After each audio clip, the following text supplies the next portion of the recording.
Craving your next action-packed adventure? Audible delivers thrills of every kind on your command, like Project Hail Mary by Andy Weir, where a lone astronaut must save humanity from extinction, narrated with stunning intensity by Ray Porter. From electrifying suspense and daring quest to spine-tingling horror and romance in far-off realms, unleash your adventurous side with gripping titles that'll keep you guessing. Discover exclusive Audible originals, hotly anticipated new releases, and must-listen bestsellers that hook you from the first minute. Because Audible knows there's no greater thrill than the one that speaks to you. Discover what lies beyond the edge of your seat. Start your free 30-day trial at audible.com/WonderyUS. That's audible.com/WonderyUS. To start things out, what's like the craziest bet you've ever made? I mean, maybe like, little bets if like a friend is going to do something or not do something, but I really don't have any you're willing to share now? Maybe like the equivalent of parlays and like trying to predict someone's exactly what someone is trying to do. Okay. And it was a friend who was kind of spiraling, and so they went on, 2, maybe 3 dates. It felt like almost every day. Okay. And it was that's about how each date would go, basically. If they're going to bring them home, if they were going to leave in the middle of it, if they were going to see this person again. I think that's like maybe the only time I've actually done like some real actual gambling and kept like a running tally and involved multiple people in the pool for this bet. Oh, there was like multiple people in the pool. Yeah. Oh, you're a very good friend. That's good. That's really good.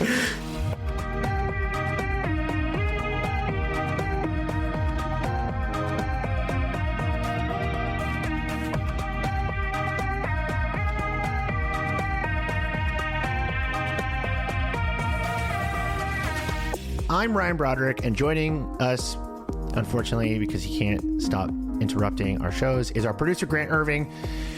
This is Panic World, a show about how the internet warps our minds, our culture, and eventually reality. And today we're talking about a reality warp that has sort of hit every part of life and is also kind of difficult to describe because of that, right?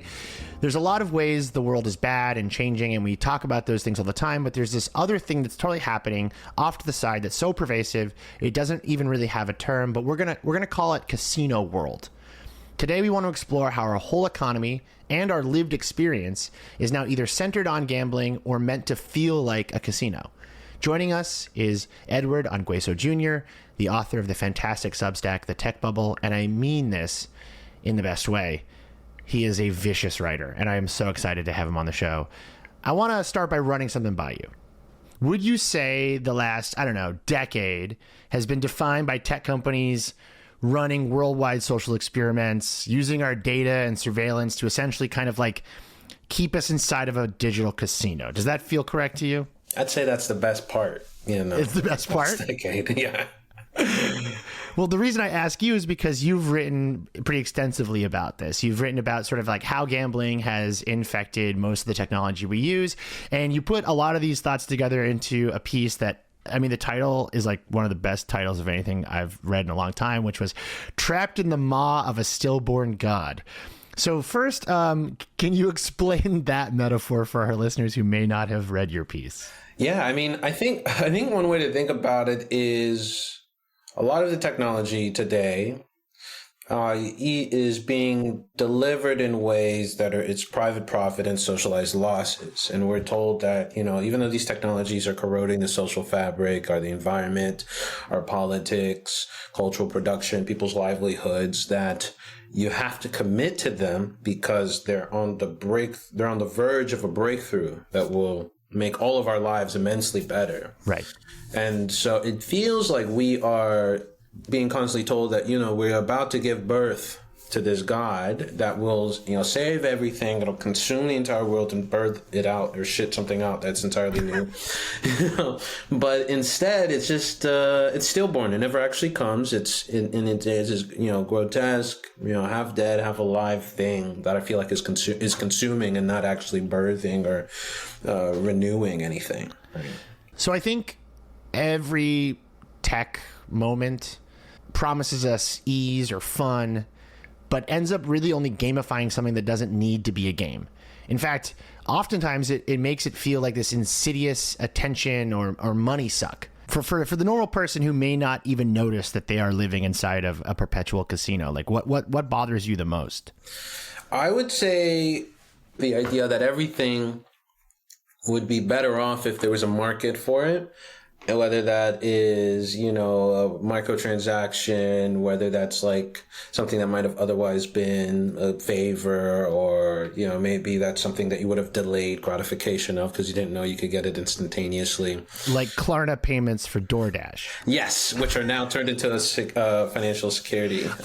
So I just bought like a ton of Klarna DoorDash debt. Like I bought like 100 million and I'm trying to offload that. So if you want to buy it, like we can just keep passing the Klarna debt around for food delivery. There is nothing I'd rather stay away from. I'd touch less. There are a few things in this world than burrito debt and studios on burritos. Right. Wait. For the offline, can you guys explain what this horrible thing is? Yeah, I mean, it is as horrible as it sounds. Klarna, the sort of delayed payment processor, has teamed up with DoorDash. So now you can pay multiple interest-free installments of your DoorDash meal. It's really beautiful. It's actually going to save the world. And you should, there's nothing wrong here. There's nothing that could possibly go wrong, I think. I am sad to say that I used Klarna recently for Airbnb, and I was like, this is so good. I should never ever do this again because this feeling is dangerous, actually. Yeah, I mean, I think that's part of how they get you, because of the lack of friction, right? I think that's also another thing that I really do think is part of the problem with the introduction of these apps. There's a confusion with like making something better or more optimal or efficient with the lack of friction.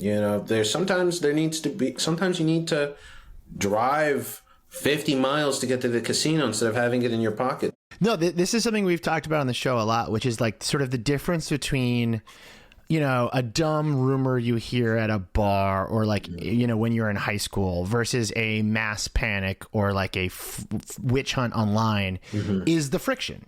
And I think a lot of the things that we sort of complain about the internet, creating, they're not new, but the frictionless environment that we're now experiencing them is completely new.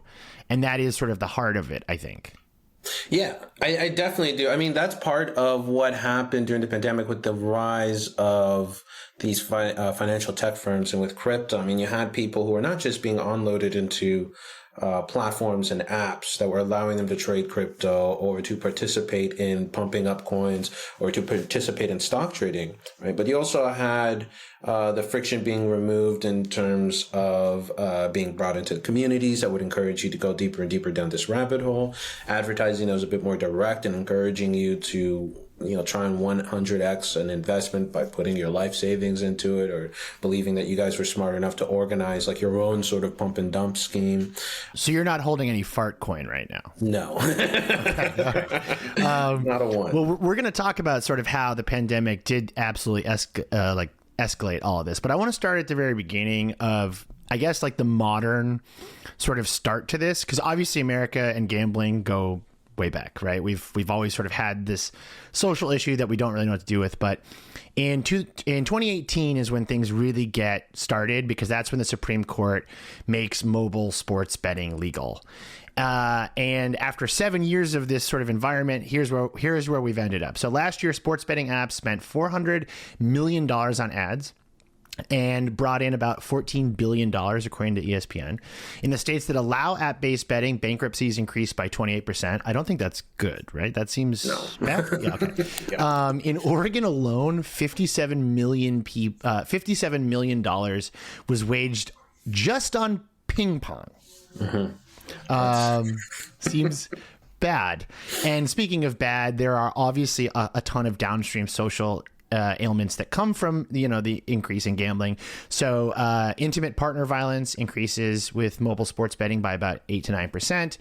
And our researcher tried to sort of like our researcher Adam tried to create like a total for like lives ruined by the expansion of digital gambling. And the estimation we have is about 7 to 10 million people have ruined their lives every year since we made mobile betting legal. Sounds right. Yeah, it seems fucking staggering. Gambling is an activity, whether it's physical or digital, that is designed to try to get you into a flow state. A lot of researchers will call it, where your sole concern is not winning, but playing constantly, right? I heard this where like, so yeah, I should say up front, like I always phrase it this way. I do not have the gambling brain shape. It stresses me out, and I actually don't enjoy the flow state. But I had read this incredible thing where like a study was done where gamblers actually start to feel physical like anxiety or even like physical pain in certain senses when they win. Yes. But the losing flow state is like if you were to sort of say like, you know, you're at the table or you're at the machine and you're pulling the slot machine, like that feels better. Winning interrupts the flow, and that is actually what's really, I think, like hurts people in a way. And that is, and I think it's worth thinking about the design of the place as you're getting into the flow, and the design of the game once you win, right? The design of the place when you get in, the shape of the seats, the feel, the lights, you've got your diper on, natural, and you're just crushing it. You're just then what cranking it in your diaper. That should be their slogan. Yeah, they should put that on there. Come crank it in your diaper. Yeah, no, I'm with you. No, I am with you. Yeah, no, exactly. But when you win, right? Disrupted. It's immediately disrupted. Incredibly loud siren, incredibly bright and flashing lights. And part of that is to attract other people so that they're like, oh, you know, they may think going in consciously it's about winning, but then realize as they get into it, it's not about winning. And the act of gambling is to, you know, kind of train you so that you care less about winning and more about gambling in of itself. I think that this is even more dangerous if you have it in your phone and not like, you know, a few dozen miles you have to drive away to reach. Yes. And one other thing that we sort of discovered as we were putting this episode together is that not only does like the easy access of gambling on your phone just make it just impossible to separate yourself from that flow state, because of the way the internet is structured, it has had a bizarre domino effect where people are now trying to essentially make other things feel like gambling. So one of the, I think the most important developments, you know, in, let's say, gamble world, I don't know, we need a name for what this is by the end of the episode, but would be Reddit's Wall Street Bets. Yes. Which was created by a guy who literally has admitted he wanted to make day trading feel like gambling. And in your piece, you quote New York Times writer Jay Caspian King, who wrote, the creator of Wall Street Bets could no longer really tell the difference between buying cryptocurrencies, betting on sports, or trading stocks because they've become part of a mega gamble with payouts that could change your life.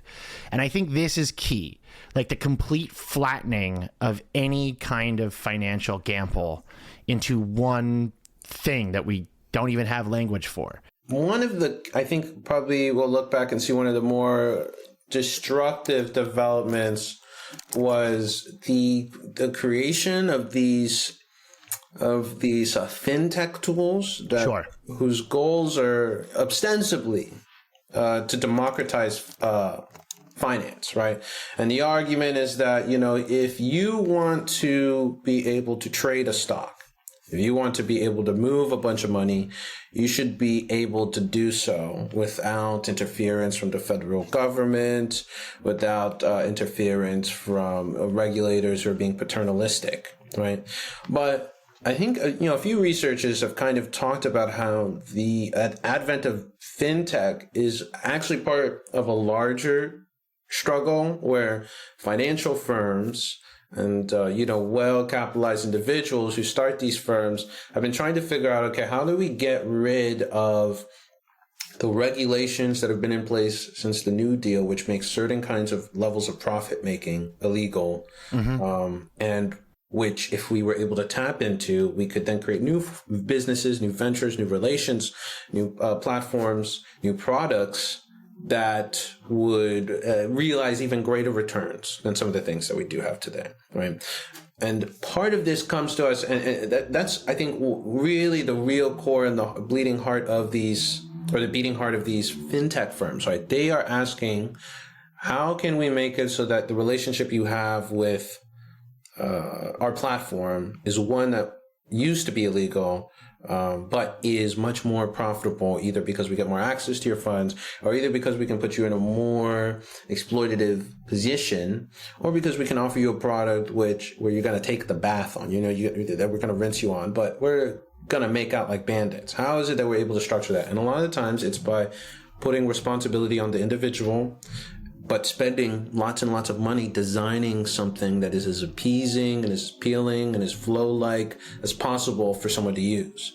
And I think a lot of the financial, gambling experiments have been attempts to figure out how can you take X, Y, or Z and turn it into that? How can you turn stock trading and turn it into that? How can you turn art trading or art viewing into this? How can you turn experiences, as we saw them try to do with making NFTs of like proof that you attended concerts? Yes. You could trade them on secondary markets. How can we take more things that in of themselves are not an asset, not a commodity, but figure out how to make it so you gamble on them in one way or another? It's funny you brought up the New Deal, the 100 years worth of financial regulations, because I do think it's part of it and something that's really overlooked when we're talking about crypto, because crypto, to me, is like a very uniquely American thing. In the late 2010s, I was living outside of America, and I was traveling around Europe, and I remember trying to explain what something like Venmo was to Europeans, and they were like, "What the fuck are you talking about? Why can't your bank just do that?" And I do think that it's a really crucial point here, because our banking system was so old and so unable to digitize that a lot of private entities got involved. This is why Bitcoin was so exciting for people, because you'll talk to Bitcoin maxis and they're like, "Oh yeah, you can trade money on the internet," and the rest of the world's like, "Yeah, we do that all the time." There was even a service that in Brazil that everyone was using when I was living there called Peaks. Like every country has something like this, and it works usually really well. And because our regulations could not keep up with the internet, they fell by the wayside, which I think is why we're now seeing specifically American capitalism, turn into unregulated gambling, because our regulators could not keep up. And in a certain environment, it's like that old saying, you let a Nazi walk into your bar, it becomes a Nazi bar. If one casino enters your unregulated financial system, your unregulated financial system becomes a casino. Yeah. Yeah. And after the break, we're going to be talking about this entire concept of the internet as Las Vegas, capitalism as a casino, and how that plays into the manosphere culture, which means, we're going to be talking about Dave Portnoy again. But first, a word from our sponsors. Fucking some kind of brewery in the North End or something. I don't know. Some fucking play. Oh, look at me. I'm a fucking Boston brewery, and I'm going to sell a Detroit-style pizza. Ever heard of this before? Oh, my God. Here's your IPA, you fucking douchebag. The spread of misinformation has fueled our cultural divide and increased our collective anxiety about the future. Tackling misinformation isn't a simple task, but it's important, and that's why I'm excited to tell you about Conspirituality, a podcast that's dismantling New Age cults, wellness grifters, and conspiracy-mad yogis. On the show, a journalist, a cult researcher, and a philosophical skeptic deep dive into current events like Project 2025, the rightward drift of former leftists, and RFK's involvement in mainstreaming dangerous anti-vax rhetoric. Damn, we got to get these guys on the show. They sound pretty good. I highly recommend you check out Conspirituality's fascinating episodes on Project 2025, JD Vance and his little pants, why Goop is so goopy, and all of those mean leftists on Blue Sky who are now a little too comfortable yelling at women. You know what I mean? From exploring cults to analyzing our cultural and political landscape, the Conspirituality podcast will help you stay informed against misinformation and resist fear tactics.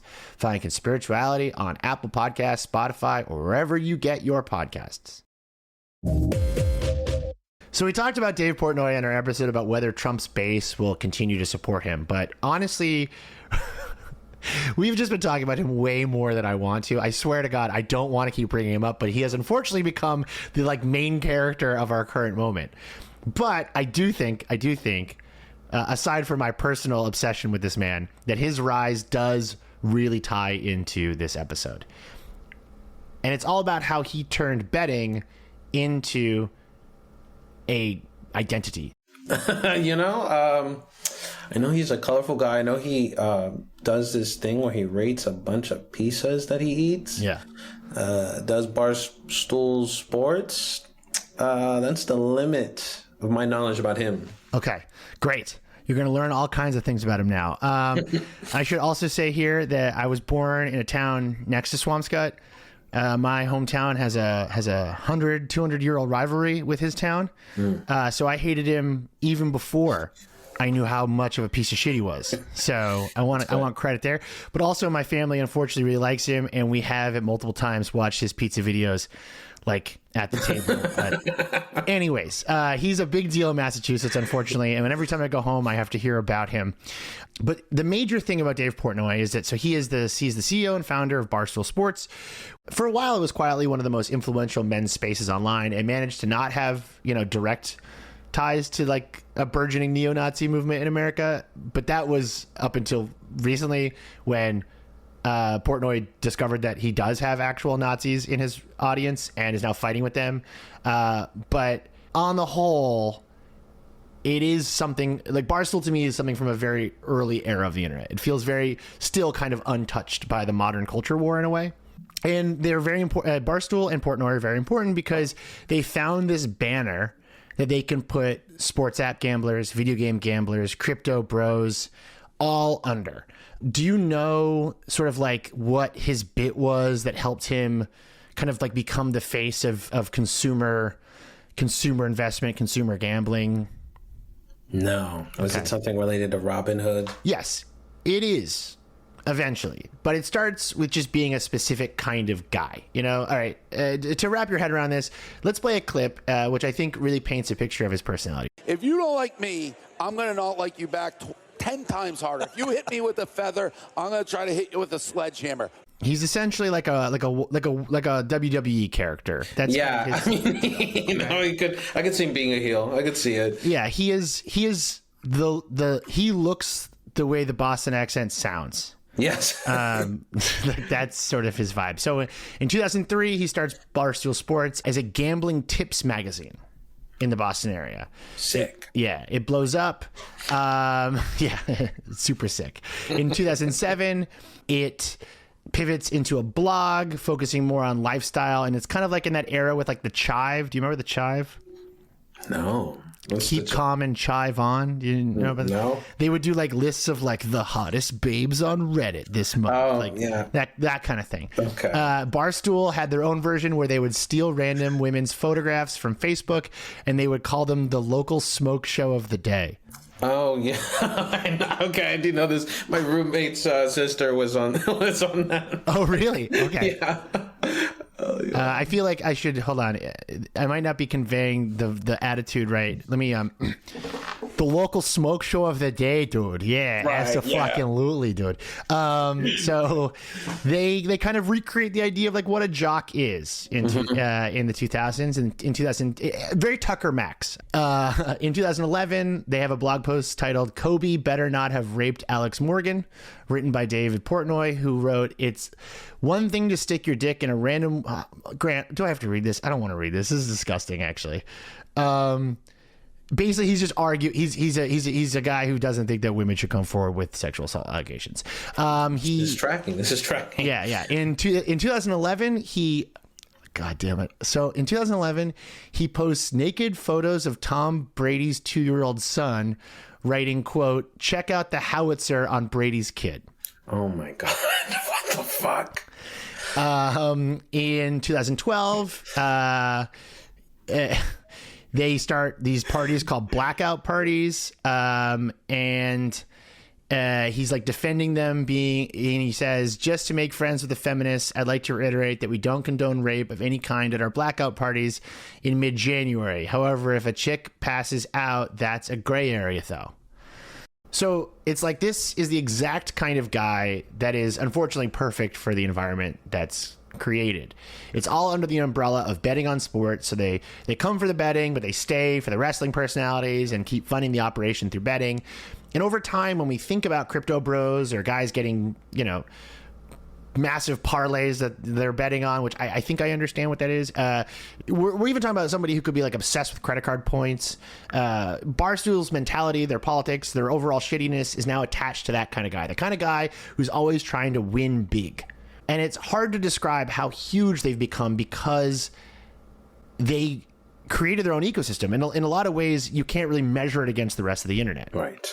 So in 2017, ESPN plans to adapt a Barstool show into an actual broadcast. It's canceled after one episode because of what they were saying on air.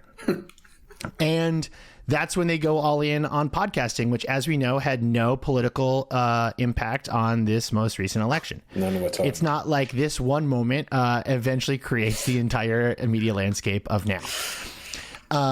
And that's when we get to the Robinhood stuff, because in the COVID, like early pandemic lockdown, Portnoy gets a Robinhood account and a Twitch account, and he just starts streaming his terrible Robinhood investments. Let's play a clip. And finding himself with a lot of money and a lot of time, Barstool Sports founder Dave Portnoy took to the Robinhood app and started a revolution. I realized that the stock market has no effect on the real world and vice versa, that it's its own universe, that the wise guys on Wall Street, the pinstripe suits, has the thing all rigged for their benefit. And once my brain adapted and was able to figure it out, quickly I realized stocks only go up. I will probably revert back to sports gambling, but to be honest, it's not very different. They're both forms of gambling. Wow, that's new. I didn't know anyone was doing that. Yes. So in between the pizza reviews and all the other kinds of content he is creating, he gets, like, I remember, like, I was at home in Massachusetts during the pandemic, and like my dad would be watching Portnoy's bets and like using Robinhood alongside him. Oh my God. You know? He starts going on CNBC during this time as like a financial expert in consumer trading. Are you serious? Yes. Yeah, we got Twitch streamer David Portnoy on. That's okay. Yes. And he obviously has a litany of all kinds of scandals, and we could go on and on. But what I think is really important about Portnoy is that we've talked a lot about kind of like the larger social diseases that come with gambling, that gambling represents. But I do think Portnoy is important because he represents this new world of gambling's connection to what I think some people have been calling like the masculinity crisis in America. The idea that like there is this cohort of men for whom their identities are all, to put it academically, all super fucked up. Right. And now you have these men like Dave Portnoy who are sort of connecting the risk-taking behavior of gambling with a new sense of masculinity. Does that clock with what you've seen? Yeah, that's interesting because I think the way you articulate that I feel like I'm seeing an iterative version of that with like Nate Silver's book on gambling, which is trying to say actually risk-taking behavior is not just throwing money at things, but it's constantly calculating where you have an advantage, where it makes sense for you to invest money, and that this can, should, and is increasingly becoming political behavior. And if you think about the world in this way, where you might be maximizing risk or considering different risks, then maybe you can come out ahead in a world that's becoming increasingly casinofied. And thinking about, on the other end, risk-taking as a way to rediscover older forms of masculinity makes sense, makes sense as, I guess after the fact, as like a move that was made. I mean, our president is a casino owner, and it's very easy to see Portnoy as the next iteration of him. You know the type of guy I'm talking about here. Yeah, I mean, that's also the other thing, right? Trump is almost, history only gives you one of these people every generation. He's like, he's been on WWE. He's a casino guy. He's a reality star, real estate tycoon. That's like, 4 different tentacles of the Hydra coming back home. Part of the reason I wanted you on to talk about this is because there's this idea that I've had a really tough time articulating for months, if not years at this point, about this sort of like connection between gambling and the unreality of our current political moment. And I don't totally understand how they connect But, you know, you're talking about sort of walking around Las Vegas. If anyone's walked the strip, it is a facsimile of a facsimile of a facsimile in a way, actually, because it's modern Vegas trying to look like older Vegas, trying to look like other parts of the world, right? Like, and when I think about like the current like sort of hyper-capitalistic fascist movement that we're seeing arise in American politics, it feels inseparable in a way where it's like you are. This is as far as I've ever gotten with this idea. So I'm really hoping you have thoughts here, or I'm going to start rambling. But no, there is something there. There's some sort of connection between financial risk taking for the thrill of it and the willingness to believe in a political unreality that is toxic and authoritarian and I don't understand why. I think part of it, and kind of like what you were talking about earlier with the rolling back, the deregulation of capitalism leads to unspooling and destabilizing effects of it to the point that it's just all gambling now. I think about how so much of the reactionary movement, especially coming out of Silicon Valley, you know, when you really press them down to it, they're essentially saying we need to return to a different political economic order, because that would yield more profits and lead to more prosperity. And that political economic order needs to be liberated of democracy. It needs to be liberated of minority rights, of liberalism, of feminism, of environmentalism. These are things that get in the way of capitalism moving along. And so we're actually defending it and purifying it. And under that umbrella project of we're defending capitalism and purifying it to go back, are attempts to envision weird futures of capitalism that resemble nothing like the past, but maybe have technology grafted onto it, as well as attempts to make the future look very much like an imagined version of what the past used to be. Okay, we're cooking. All right. Yeah, hell yeah. Yeah, we're doing it. It's happening. Yeah. Dear listener, it's happening in real time right before you. This is so exciting. Yeah, the idea, I think, is best exemplified by Trumpism, right? So Trump, literally a casino owner, he is obsessed with nostalgia. He's obsessed with the past, make America great again. He is selling you this facade, this fake memory of America. And he's doing it to distract you. It is the same idea as like sitting in the Venetian and being like, wow, I'm in Venice. It's like, oh, wow, I'm in this fictitious version of America. And I don't care what happens as long as I can live in the fantasy of America that was created by like 1950s Coke ads or whatever that like Trump is selling back to me. But but beyond that, behind that, you have his intense desire to deregulate the economy. You see this with his own personal enrichment. I mean, he's selling Trump branded cell phones right now. He has his own crypto coin. Like, it couldn't be more obvious that Trumpism is a multi-level marketing scheme. It is a casino, and nostalgia is the lifeblood of that. And I wouldn't even say it's nostalgia. It's almost like this fake reality in the exact same way that you can like dress up a casino to make it feel like this like fun, expensive place that you've never been before. And you can continue to live in that fantasy as long as you keep pulling the slot machine. You keep putting down money on cards. Like, that is the idea, is you can live in this fantasy bubble version of America if you keep giving me money to do so. What is it going to take to get it so that, you just get the herd out of the way? You get them into some sort of flow state where they distract them. Yes. They're doing opioids, they're doing gambling, they're consuming soma. Don't threaten me with a good time, baby. All right. Feel like there's something there between the goal of gambling, which is to like kind of engineer this sort of Walking Dead state, and the goal of these reactionaries to figure out how can we figure out some sort of status quo where it's stable, it's stability built on very deep and intense inequality. If you go against the sort of general theory that gambling is financial risk taking, which obviously it is, but if you think of it more as a flow state, or if you think of it as a flow state with the sort of perpetual promise of like aspirationalism, it is politically exactly like Trumpism. Yeah. It is this sort of like, come into the big rally. It is all glitz and glamour, and we're going to hypnotize you, and we're going to promise you a better life over and over again, and we're going to use motifs and themes that you recognize, and we're going to sort of allow your brain to fill in the blanks of how those create a different future for you based on an imagined past. In the same way that when you're cranking it in your diaper and you're looking at a Miami Vice, slot machine, like there is that connection to it. And we're going to talk more about that after the break. But first, a word from our sponsors. They're got a great new app for gambling. It's called, no, I'm just kidding.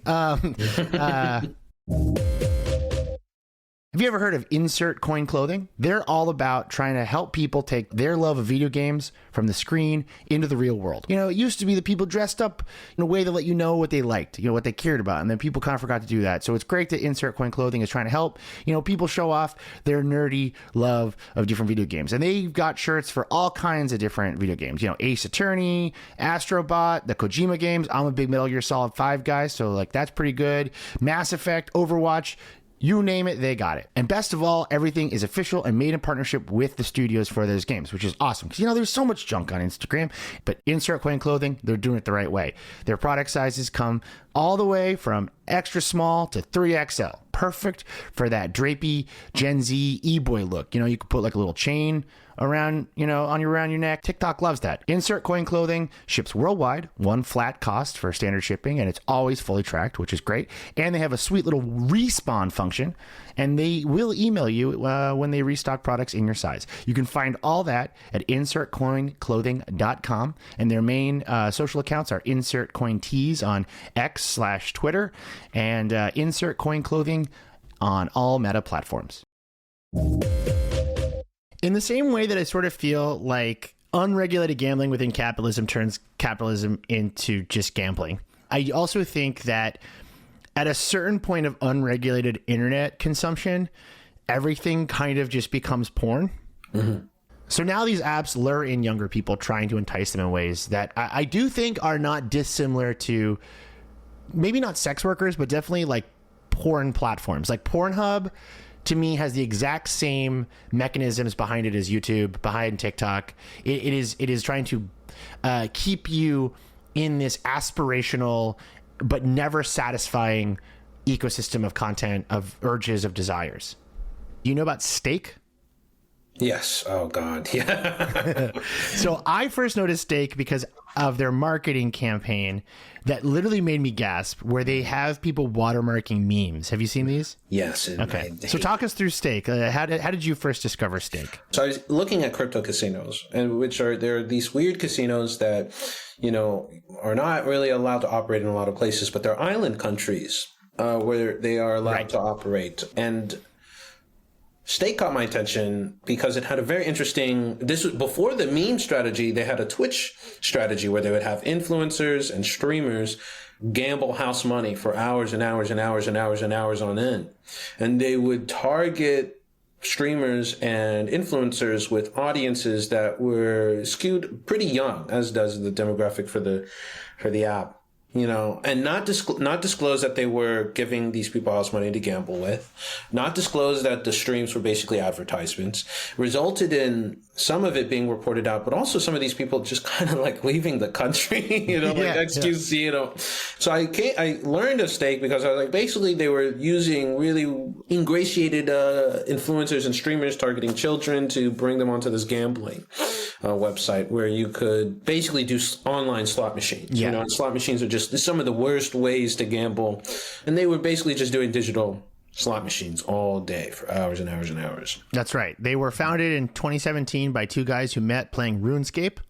So good dudes. Yeah. They operate in Curacao, as you alluded to. They basically are only accessed in the US by VPN. Which I think is fascinating. I'm glad that at least some goods coming out of this is that the average gambler is learning about the importance of a VPN. Yeah, right. They get Drake as a spokesperson. Drake's the ads, are ridiculous. Just him gambling all day or gambling in that club all alone. Oh, the one where he's playing like Candy Crush in a club or whatever. Yeah.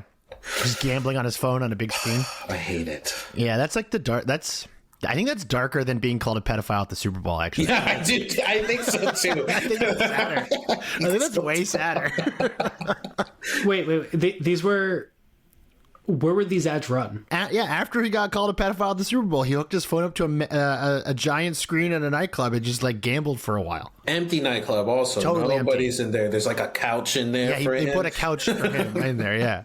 But what starts to become really fascinating is how aggressively sort of like unethical they are about all this. So like in 2022, Stake creates their own live streaming site, Kick, which is sort of like I think is now sort of just thought as like the far right version of Twitch. Like you go there if you get banned from Twitch.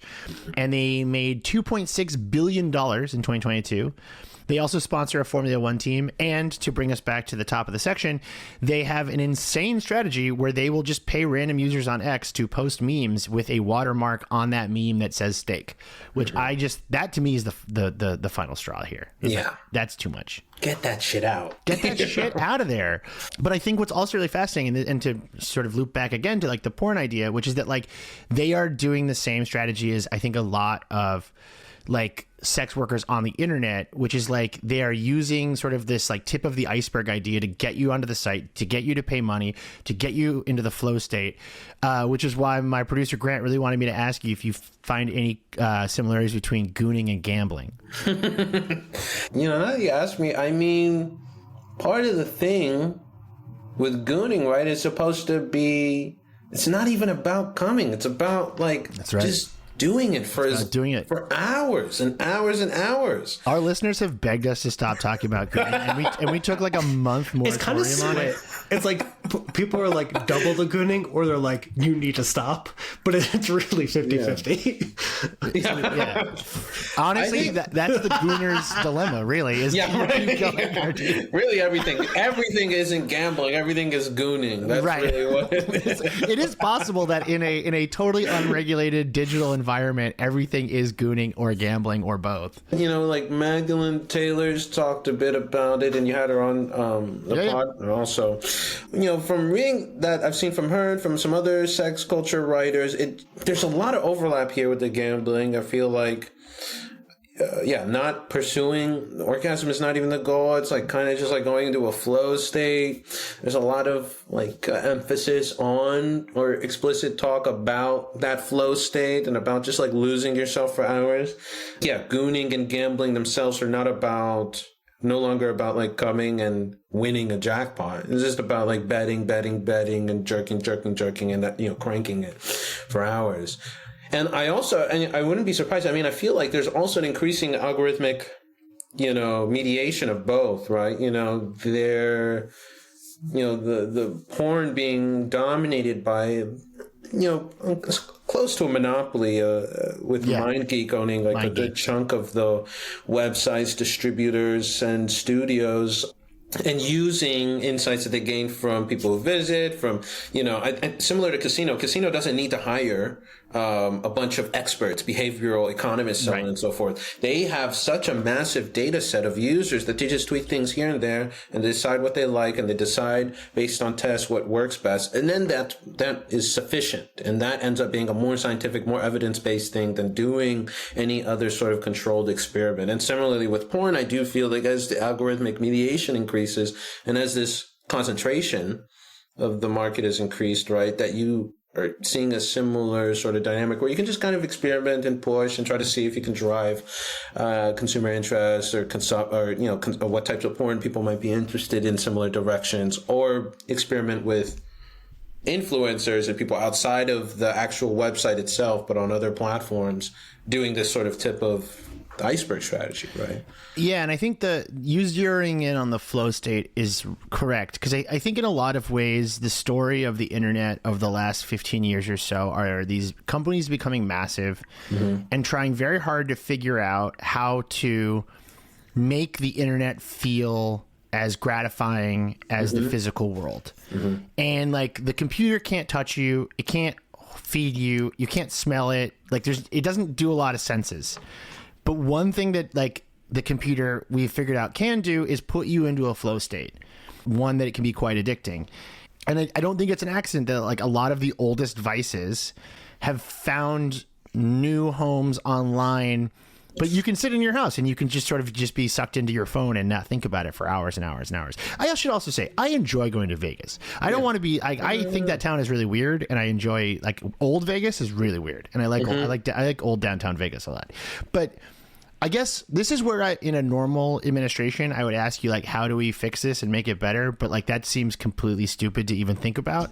But, like, so I guess what I would tweak it to say is, like, you know, where does this go next? Like, how do you sort of see the future of casino world?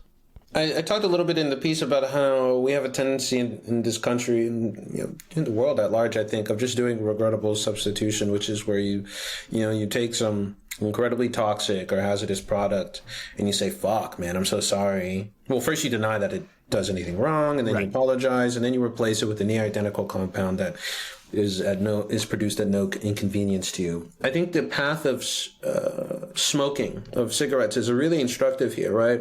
You go from smoking, you experiment with smokeless, then you start to get into vapes and zins. And I think that similarly with gambling, I think there's so little interest, I think, already in handling things that are poisonous or toxic or, you know, noxious to the public, combined with the fact that when it comes to gambling, the lobby is so fucking good at figuring out how to co-opt almost any regulation, right? My concern, I talked a little bit about casino world, a hyper-commodified casino capitalism that Nate Silver talks about, where he kind of imagines that everything is gambling in the future, and the only people who get ahead are those who, like, figure out how to mix both, like, savvy risk taking with artificial intelligence to eke out advantages incrementally. That must hit so hard if you're in an airport. Yeah, That must just be like, fuck yeah. AI in casinos? Hell yeah, dude. Yeah, man. Nobody knows, you know, with your little fucking, you could have like a Google smart glass on, pretend you're Mission Impossible. I think that is actually naive. I think it'll be probably worse in that I don't think there's going to be people using AI to get their little advantages. And I think that the casinos are going to be offered as like a way to escape in an increasingly depressing world where we're going to see much more violence and commitment to segregation, to rollback of property rights and voting rights, and, you know, kind of the threadbare protections we've gotten over the past 100 years, to loop it back to the New Deal, right? So much of this is, how do we get rid of that and then just shove everyone into a casino in one way? So you sort of touched on this, and this is the part that I'm really worried about when it comes to specifically gambling online, which is that in America, we obviously have been very moralist from the beginning. We are a country that is very strange about our vices. We allow like a vice zone you can go do it in, but we are very much sort of like, if I see it, it's a problem. And I think one of the biggest issues with putting a lot of vice industry online, or let's say even like with the example you use, like sort of the switch from cigarettes to vaping, like people don't really care if you vape unless you're like really milking those clouds. Like there's a real problem, I think, in America with like unseen vice, which so the idea that, you know, someone could be in their apartment right now losing tens of thousands of dollars a week on, you know, an app based in Curacao that they're using a VPN for, that person's not going to get the help or experience the regulatory sort of protections they need because no one can see it. Everyone complains about the fentanyl users on the corner, but they're not complaining about the person at home who's, you know, taking opioids or whatever. And then people kind of laugh it off. I mean, you know, like take a friend's vape and see how long, you know, that lasts. And they'll probably go, you know, maybe if you took a cigarette from someone, they'd be a little upset. Like, why the fuck do you take the cigarette? But would they kind of flip out the way that someone who's milking the vape 46 times a day would? Probably not. Probably not. There's a reluctance to think through the moments where the unseen vices come to the head, when there's almost no real infrastructure in this country to help people with addiction, and when there is, it's far, far, far less than what's actually necessary. And it doesn't really matter how smart you are as an individual with it, how savvy you are with it as an individual. At scale, which is, where these companies are seeking to go, it's hurting an immense amount of people and destroying a large number of people's lives. And as it gets personalized, it gets weirder. And I think that actually hurts people from getting help, because it's like, okay, like you might, for instance, be really into trading fart coin. Right. But I might, for instance, be completely addicted to paying a virtual slot machine to give me like anime girls I can play with in my video game. Right. And the mechanisms and the gambling mechanisms and the we haven't even sort of talked about like the economics of the whale, the person who will spend $100 on your app a day. Those are the same things, but like, I don't know if people are going to want to like help me with my anime girl addiction the same way they want to help you with your fart coin addiction. Like, right. These things just splinter and fragment, and so you don't get the same sort of social help, I think, because there's no word for it. There's no language for it. I think that's also part of the thing, right? That's why there's a big effort to not see a lot of these things as gambling. Right. Hey, let me actually jump in here with my takeaway. Okay, Grant. Yeah, go for it. What this made clear for me is that this creates a fork in the road, and either direction leads to fascism. Play video games or slot machines to a place where you're zombied out and you're passive and uninvolved. That's good. Or become a hustle bro and convince yourself you can hack the matrix, and then you're going to end up in the manosphere cult, or, try to make a new one yourself. So either you become a fanboy of some toxic shit, or you gain a habit that's going to take up your mind and, resources. But either direction, it helps the right. The ascent of fascism has all these threads, right? It's not just driven by bunch of white South Africans who can't get over the fall of apartheid.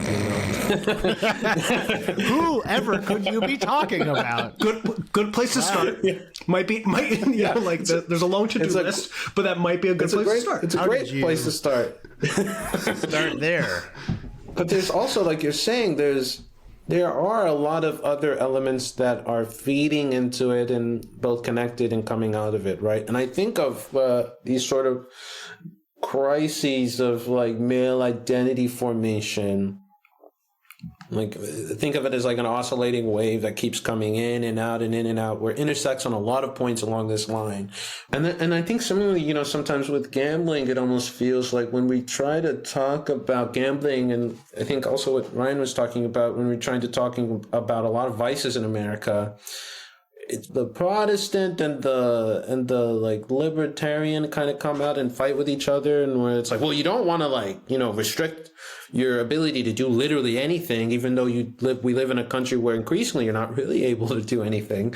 But then also at the same time, like if people are going to do the vices, they go out and do them over, somewhere out of sight, and maybe someone doing these might pine for a time where they could have done them elsewhere, and that could maybe connect with or dovetail with this desire to redefine their identity in older, more brutal, more purified, forms that lend themselves to fascism, I guess.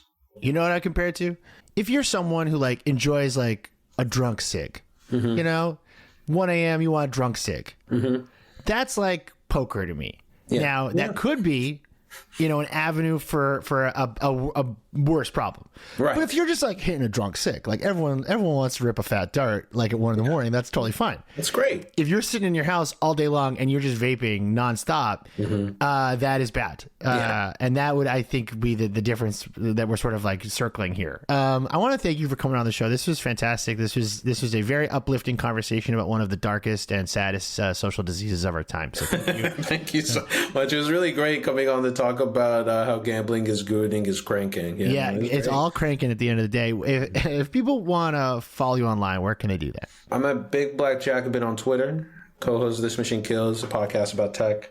And I do the Tech Bubble newsletter on Substack, where I also write about tech. Thank you very much. This was fantastic. Panic World is a Garbage Day production. Subscribe to the newsletter at garbageday.email. Panic World is written and produced by Grant Irving. It's hosted by me, Ryan Broderick. Our amazing researcher is Adam Bumas. It's engineered by Rebecca Seidel. Our deranged logo was created by Gabby Cash. please give us $5 at patreon.com/panicworld. Please give us products to sell by contacting Multitude at multitude.production/ads. For any other way you would like to give us money or work with us or promote us or become financially entangled with us, you can reach out to our fixer, our wonderful bag man, Josh Fjelstad, and you can reach him at panicworldpod@gmail.com. And one piece of advice from me to you: chill out, touch grass while you still can.